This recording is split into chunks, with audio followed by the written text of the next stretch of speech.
മാലിന്യ സംസ്കരണ രീതികളെക്കുറിച്ച് പഠിക്കുന്നതിനായി കൊടകര ഗ്രാമപഞ്ചായത്തിൽ നിന്നും സിക്കിമിലേക്ക് പഠനയാത്ര സംഘടിപ്പിച്ചു. കിലയുടെ സഹകരണത്തോടെയാണ് പഠനയാത്ര സംഘടിപ്പിച്ചത്.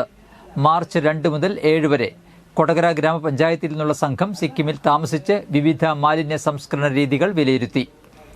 സിക്കിം സംസ്ഥാനത്തെ വിവിധ തദ്ദേശ സ്ഥാപനങ്ങൾ നടപ്പിലാക്കുന്ന മാലിന്യ സംസ്കരണ പദ്ധതികളെക്കുറിച്ചും അവർ എങ്ങനെ മാലിന്യ സംസ്കരണ രീതികളിലൂടെ തങ്ങളുടെ ജനതയെ മുന്നോട്ട് നയിച്ചു എന്നും മനസ്സിലാക്കുന്നതിന് സംഘത്തിന് കഴിഞ്ഞതായി പ്രസിഡന്റ് അമ്പിളി സോമൻ പറഞ്ഞു.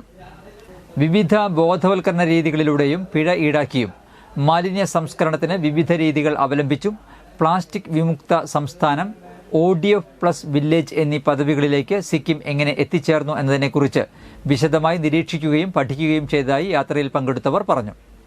കൊടകര ഗ്രാമപഞ്ചായത്ത് president Ambili Soman, vice president KG Rajeesh, standing committee ചെയർപേഴ്സൺമാർ, അംഗങ്ങൾ, സെക്രട്ടറി ബിന്ദു G നായർ, ജീവനക്കാർ എന്നിവരടങ്ങിയ 21 പേരാണ് സംഘത്തിലുണ്ടായിരുന്നത്.